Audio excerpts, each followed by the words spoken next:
Dzisiaj jesteśmy w Białymstoku w firmie Bunasta. Jest to międzynarodowa agencja celna. Ich biznes polega na tym, że pomagają firmom transportowym w szybkim, prostym przekroczeniu granicy i załatwieniu wszystkich formalności związanych właśnie z cłem i z innymi podatkami, innymi formalnościami, które są wymagane m.in. przy przekraczaniu granicy Unii Europejskiej. Mój dzisiejszy gość, założyciel tej firmy, pochodzi z Litwy.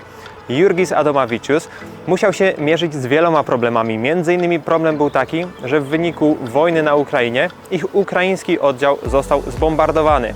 Kolejne problemy to zamknięcie granicy z Białorusią i odcięcie bardzo dużego rynku, więc porozmawiamy o tym, jak ten biznes rozwijają, jak szukają nowych rynków. Jurgis uczy się nowych języków, rozwija ten biznes m.in. w Kazachstanie, w Turcji, gdzie wszystkich języków się uczy. Także zapraszam Was na historię bardzo ciekawego człowieka i historię, jak pokonywać różne biznesowe problemy, jak ten biznes w branży transportowej obecnie w wyniku różnych komplikacji, różnych sankcji, jak ten biznes obecnie funkcjonuje. Takie nagrania, które robimy w całej Polsce, są możliwe m.in. dzięki naszym partnerom, a partnerami kanału są SEOhost.pl, najszybsze serwery i najtańsze domeny, TPay, operator płatności dla Twojego e-commerce oraz Lodolandia, największa sieć franczyzowa lodowa w Polsce. Zapraszam Was na wizytę w firmie Bunasta. Anna Jarosz, dyrektor polskiego oddziału. Powiedz proszę w kilku słowach dla osób spoza branży, czym się zajmujecie? Bunasta to międzynarodowa agencja celna. Zajmujemy się tworzeniem deklaracji tranzytowych, ale także eksportowych i importowych. Mamy swoje oddziały w różnych krajach, takich jak Litwa, Łotwa, Estonia, Ukraina, Polska, gdzie się znajdujemy, ale także Wielka Brytania, na którą bardzo mocno stawiamy i nasz rozwój kierunkujemy właśnie na klientów również, którzy przewożą swoje towary do i z Wielkiej Brytanii. Czyli Wasze usługi kierujecie do firm, które wożą towary przez, powiedzmy, Polskę na wschód i do Wielkiej Brytanii. Jesteśmy na wschodzie Polski. Powiedz, jaki był wpływ wojny na Waszą działalność? Wybuch wojny miał ogromny wpływ na naszą działalność, na działalność całej branży, dlatego że do tej pory głównym kierunkiem naszej działalności była wschodnia granica Unii Europejskiej. W momencie wybuchu wojny, wprowadzenia ogromnych sankcji, zamknięcia granic, byliśmy zmuszeni do znalezienia innych kierunków rozwoju. Czyli teraz jakie to są kierunki te nowe? To są kierunki, to są nowe kraje, Szwajcaria, Finlandia czy Wielka Brytania. Bardzo nastawiamy się właśnie na tworzenie deklaracji do i z Wielkiej Brytanii. Myślę, że to jest nadal bardzo dobry kierunek w związku z Brexitem, który odbył się kilka lat temu. No, stworzył się po prostu nowy rynek, tak, który można zagospodarować. Jurgis, pochodzisz z Litwy. Powiedz, jak to się wszystko zaczęło, no bo teraz już prowadzisz firmę w kilku krajach, między innymi Polska, więc skąd pomysł na taką działalność i jak trafiłeś do Polski? Litwa jest mały kraj, 2,5 miliona mieszkańców i jeśli chcesz coś większego, musisz iść do drugich krajów, na przykład do polskiego kraju. A dlaczego akurat wymyśliłeś sobie taką działalność? Dlaczego agencja celna? Jak na to wpadłeś? Ja zacząłem w 2002 roku jak pracownik firmy transportowej. Potem w 2007 roku otworzyłem swoją firmę, której przywozili ładunki i do Litwy przyszła kryzys. Taki duży kryzys i szukałem rynków, gdzie tego kryzysu nie ma. To był Białorusia, Rosja, Kazachstan i zacząłem jeździć do tych krajów. I przykręcić granicę było bardzo trudno, naprawdę. I szukałem rozwiązań, znalazłem dla swojej firmy, a za ile lat tykałem dużo tych znajomych w firmach transportowych i wiedziałem, że ich samochody też stoją na granicach, nie mogą przykręcić.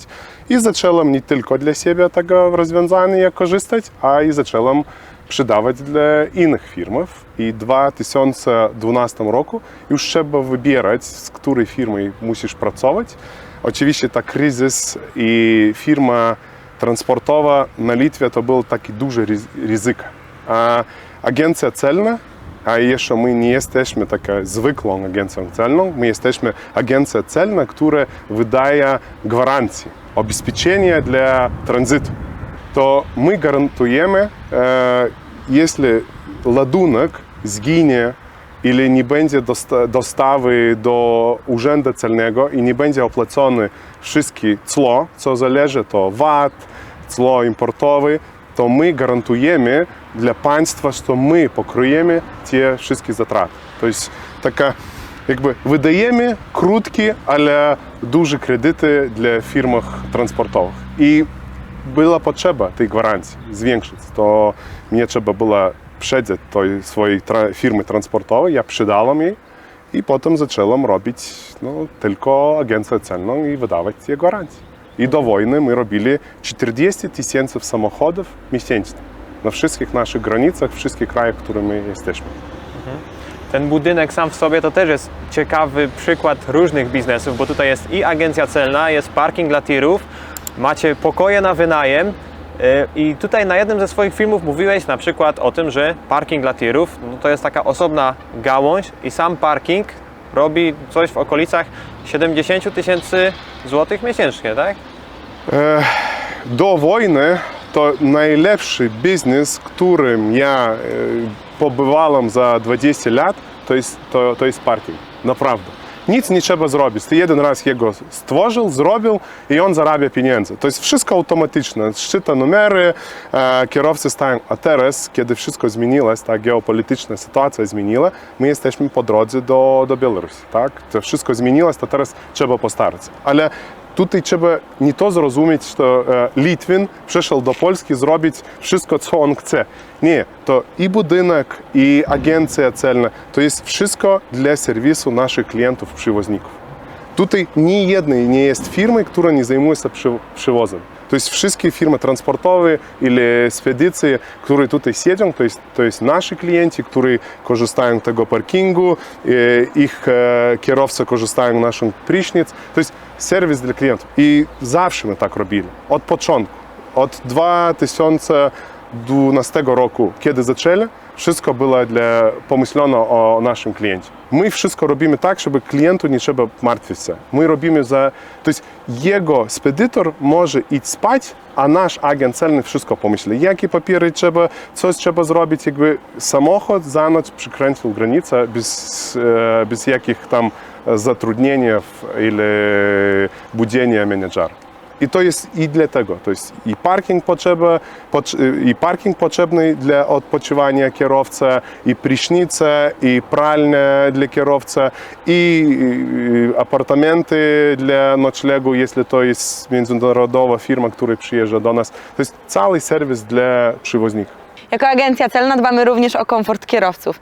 Na miejscu mamy parking TIR, dostępny 24 godziny na dobę przez 7 dni w tygodniu. W budynku kierowcy mogą skorzystać z darmowego Wi-Fi, mają miejsce, gdzie mogą spożyć posiłek, wypić ciepłą herbatę, kawę czy kupić sobie przekąski, ponieważ mamy również automaty. Na kierowców czeka łazienka, w której mogą wziąć bezpłatnie prysznic, skorzystać z pralki, suszarki, a oprócz tego za dodatkową opłatę mogą wynająć sobie pokój, żeby przespać się w wygodnych warunkach. Z naszej usługi hotelowej korzystać mogą nie tylko kierowcy, ale również klienci zewnętrzni, dokonując rezerwacji bezpośrednio w naszej firmie lub poprzez portale noclegowe typu Booking.com lub Airbnb. Dodatkowo, posiadając tak duży budynek, wynajmujemy również powierzchnie biurowe i z naszych lokali korzystają głównie firmy logistyczne. Całe drugie piętro w zasadzie jest wynajęte przez naszych najemców. Powiedziałeś, że parking dla tirów to jest najlepszy biznes twój. Więc tutaj trochę to pociągnę. Był to wcześniej. Był, kiedyś. Dlaczego klienci korzystają z takiego parkingu, a nie na przykład parkują przy autostradzie czy przy jakichś stacjach benzynowych? Dlaczego oni tu przyjeżdżali i tutaj płacili? Jeśli zacząć od początku, kiedy ty chcesz stworzyć firmę transportową, najpierw ty musisz mieć lokal, potem musisz mieć miejsce parkingowe. To dlatego to jest tutaj cała infrastruktura dla tych firm, które jest tutaj. I bardzo często bywa tak, że kierowca pracował w jednej ili drugiej firmie naszego klienta i potem on wie naszą firmę, mamy lokały, przychodzi i mówi tam: wynajmujcie mnie tam 20 metrów kwadratowych i 2 miejsca parkingowych, ja będzie kupować samochód, chcę założyć firmę transportową. To pierwsze. Druga rzecz, od której my zaczęli tutaj była taka miejsce tranzytowe i teraz zostałeś, ale zmienili się klienci. To tutaj dla kierowca bardzo dobre miejsce, dlatego tutaj mamy niedaleko Auchan. Oni bardzo lubią tutaj. My wiemy, że za kierownicą tej ciężarówki siedzi Białorusin, Ukrainiec i oni przychodzą na zakupy, tak? Kupują wszystko, co jest w Polsce dobrego, zostawiają tutaj swoje zarobione pieniądze i im ta infrastruktura bardzo ważna. A jeszcze coś, najważniejsza rzecz, o której my cały czas gadamy z swoimi klientami, to jest tutaj jest kamery, nagrane 24 na dobę i to jest ważne, to jest bezpieczne. I jeszcze mamy apartamenty, które oni mogą korzystać, a potem, kiedy będą zmiany i Komisja Europejska będą mówić w Polsce też nie wolno nocować w samochodach, to oni będą korzystać z naszych apartamentów i mogą prowadzić swoje samochody dalej. To jest tutaj cała infrastruktura dla jakby dostawy ładunku na jeden dzień wcześniej. Oni parkują się gdzieś po drodze. My wiemy, że samochód może jechać 9 godzin i kiedy on stanie gdzieś po drodze, on tego nie wyrabia. A tutaj wszystko jest pomyślane. To on może tutaj odpoczywać, od razu zrobić pauzę, co jest bardzo ważne w naszych przewozach, tak? Może dostać wszystkie papiery, które mu jest potrzebne i schodzić do sklepu na zakup. To jest taka infrastruktura bezpieczna dla przewoźników. Wojna bardzo mocno wpłynęła na wasz biznes, no bo tutaj jesteśmy przy białoruskiej granicy, no i cała granica praktycznie została zamknięta. Mieliście też oddział na Ukrainie. I mamy. Macie go dalej, ale powiedz, co się działo z tym oddziałem na Ukrainie w momencie wojny? Najpierw, kiedy tylko zaczęła wojna, my zaprosili wszystkich naszych pracowników. To byli kobiety, które mogli wyjechać. Oni przyjechali tutaj do apartamentów. Inni Polacy pomogli z apartamentami, które my korzystali. To 17 kobiet przyjechali do nas, do Polski. My cały czas pomagali tam Ukraińcom. Za pierwszy pół roku my oddali około 300 tysięcy euro jakby na wszystko. Kupowali autobusy dla logistyki, wydawali pieniądze dla wojsk, pomagali czym mogli, żeby jakby najszybciej ta wojna kończyła się i mogli dalej pracować. Potem jeszcze pół roku trzeba było finansować tego biura w Ukrainie. My nie mogli zrozumieć, jak tam pracować. Będą ci ładunki, nie będą. Odbudować naszego biura trzeba było. Nasz biur był po drodze, najgłównej drodze, gdzie te wojski wszystkie szli. To była Irpień.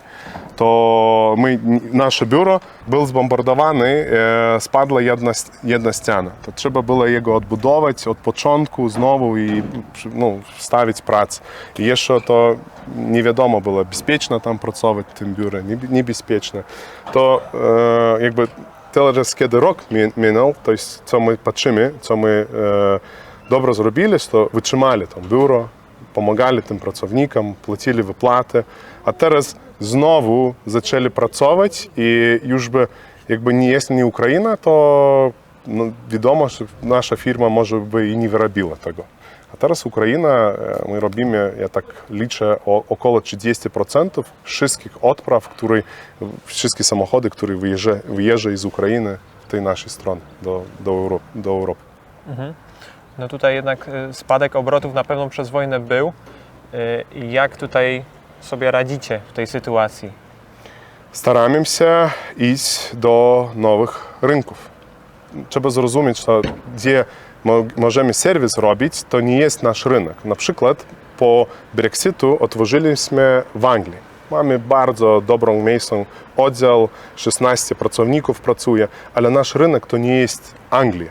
Nasz rynek to jest polskie przewoźniki, które jeżdżą do Anglii. Nasz rynek to jest przewoźniki z Holandii, które jeżdżą do Anglii. I teraz trzeba znaleźć ludzi, które mogą sprzedawać do tych rynków, szukać tych klientów, z nimi gadać, a rozmowa już nie ta sama, która była z tymi przewoźnikami, którzy jeździli na Białoruś или na Rosję. To jest tak, tam byli takie, wiesz, sam kiedy był kierowcą, potem stał właścicielem firmy i z nim bardzo prosto rozmawiać. Przyjeżdżasz do niego, on mówi, o, Litwin, jeszcze rozmawiasz w języku polskim, dobrze, ja będę jeździć z tobą. A tutaj, kiedy zaczęli współpracować z tej kierunku Anglii, to tutaj już dzień dobry, a możecie zrobić nam prezentację, my musimy do swojego szefa pokazać. Inaczej zbudowane firmy i to nam ciężko i nie tak szybko jakby przykręcić naszą firmę na 180 gradusów, nie? Stopni. Stopni. 180 stopni. Na 180. Wchodzimy teraz z parkingu dla tirów do takiej strefy, gdzie kierowcy mają prysznice, pralnie i tą strefę, gdzie mogą sobie kupić jakieś przekąski, wypić kawę. Zaraz dalej jest punkt obsługi klientów. Tak to mniej więcej wygląda tutaj. Nazywam się Wiktoria Łukaszewicz, pracuję w dziale obsługi klienta. Pracujemy z kierowcami z różnych krajów. Kazachstan, Kyrgyzstan, Armenia, Słowacja, Chorwacja, Mołdowa, Uzbekistan oraz Ukraina też. Bardzo się cieszę, że pracujemy w takim międzynarodowym zespole, bo współpracujemy z Litwinami, Polakami, Ukraińcami, Białorusinami i to naprawdę bardzo ładna atmosfera. Waszymi klientami są właściciele firm transportowych, tak? Nasi klienci firmy przywozowe, firmy transportowe i kiedy kto robi decyzję, to oczywiście właściciel, kierownik, menadżer, ale współpraca musi być wybudowana z tym menadżerem w transporcie. Jemu zależy, jak szybko samochód przykręci granicę. Jak trzeba mu pracować do nocy, или nie trzeba. To jak ja sam tego robiłem około 9 lat, to ja bardzo dobrze pamiętam i wszystko budowałem, to nie trzeba.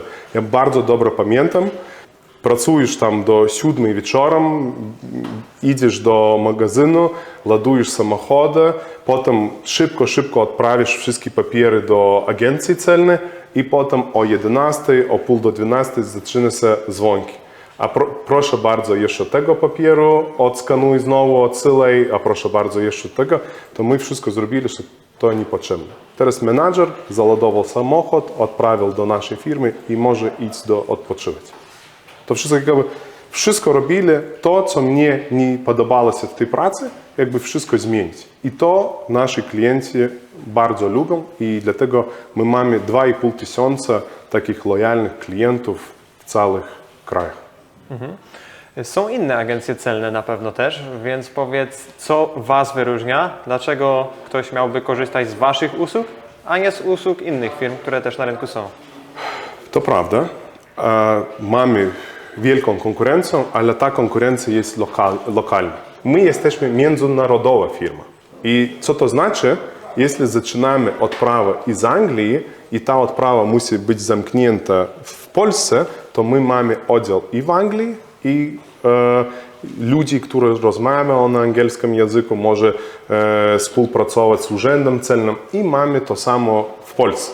I to zależy. A to my, nasza cała konkurencja to jest 2-3 osoby, które siedzą gdzieś na przejściach i to samo w Anglii.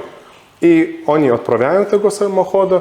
Ci zależy, jak szybko ty dojedziesz i jak szybko ty możesz wyładować i załadować znowu, żeby zarabiać pieniądze.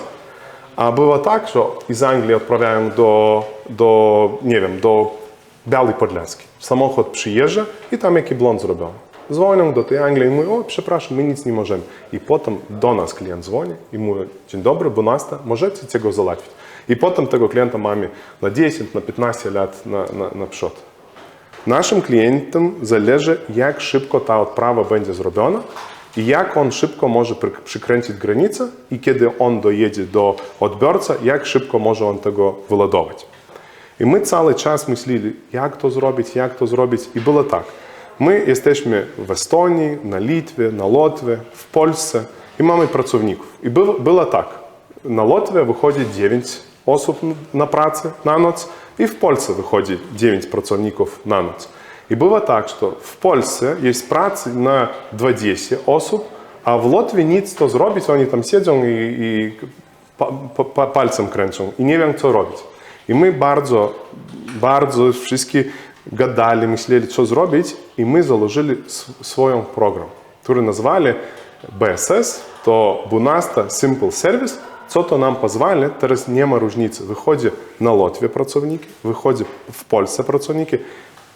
Każdy Polak może robić teraz już i na Anglii, i do Turcji, i potem pójdziemy dalej. Myślimy iść do Szwajcarii, do innych krajów. On może brać z kolejki każde zamówienie i od razu robić. Co to nam dało? Kiedy zaczęli tego robić, jedna deklaracja była zrobiona za 40 minut. Ona musi postoić w kolejce, póki jej otworzy, to było 40 minut. Teraz średnio robimy za 16 minut. Dlatego, że teraz nie ma różnicy, gdzie oni siedzą, my nie musimy pracować z lokalnym prowajderem do urzędu celnego. Zrobili swojego i teraz, kiedy idziemy do nowego kraju, tam nam bardzo prosto. Teraz przyszli do Turcji, to Turcja była język turecki. Musimy kupować lokalny software, który tam pracuje, a my teraz instalujemy swój BSS i możemy pracować z Białegostoku na przykład do Stambułu. I robić odprawę z Stambułu do Białegostoku. I mamy tam oddział, który może współpracować z urzędem celnym i mamy w Białymstoku. I to na 100% możemy zapewnić swojego klienta, że dostawa będzie zamknięta w czas, który on potrzebuje. Czyli dla firm tak najważniejsze jest to, żeby ten transport jak najszybciej przeszedł te wszystkie odprawy i wy dzięki temu, że macie swoje oprogramowanie zrobione, pracownicy z różnych krajów mogą to zrobić, więc to jest po prostu szybko, to was w największym stopniu wyróżnia. Super. Macie oddziały w różnych krajach, ty robisz biznes w różnych krajach. Powiedz mi, czy w Polsce trudno się robi biznes, czy na przykład obcokrajowcowi w Polsce jest trudno, albo w porównaniu robienie biznesu w różnych krajach, gdzie jest najłatwiej, jak Polska wygląda w porównaniu z innymi krajami? Ja w wszystkich krajach jestem tylko takim mentorem, wiesz, autorem idei, a potem mam bardzo dobry zespół wszystkich krajów i ten zespół pracuje na wszystkich krajach. To jest mam tam 12 osób, które robią takie, wiesz, jak zebranie i potem my szukamy rozwiązania różnych krajów. To mnie bardzo prosto. Trzeba zrozumieć, że my jesteśmy różnych krajów, dlatego że mogliśmy robić serwis tam i mogliśmy robić sprzedaż. Polski kraj ważny dla naszej firmy, tutaj bardzo dużo tych przewoźników, którzy jeżdżą do różnych krajów. To tutaj my mamy nie tylko oddział agentów celnych, ale jeszcze mamy i taki duży oddział sprzedaż. Tutaj w Polsce my liczyli 20% przewoźników, którzy robią przewozy do Anglii, są Polacy. To jest dlatego tutaj mam Polaka, który zarządzi oddziałem sprzedaż. Mam Polaków, który zarządzi oddziałem agentów celnych, tak? I dlatego mnie bardzo prosto. Ale ja staram się, uczę się języki. Teraz poszli do Turcji, też uczę się turecki język. Tam pomaleńku, ale mogę coś powiedzieć. I to ludzie widzą, że ja staram się. I w Polsce to naprawdę, jeśli ja by zacząłem rozmawiać tutaj w języku litewskim ili na rosyjskim, to na pewno to nie udało się zrobić, jak teraz zrobili. Super. Bardzo ci dziękuję za rozmowę. No i drodzy widzowie, wam też dziękujemy. Zapraszamy do korzystania z usług 12, no i zapraszamy na kolejne odcinki u nas na kanale.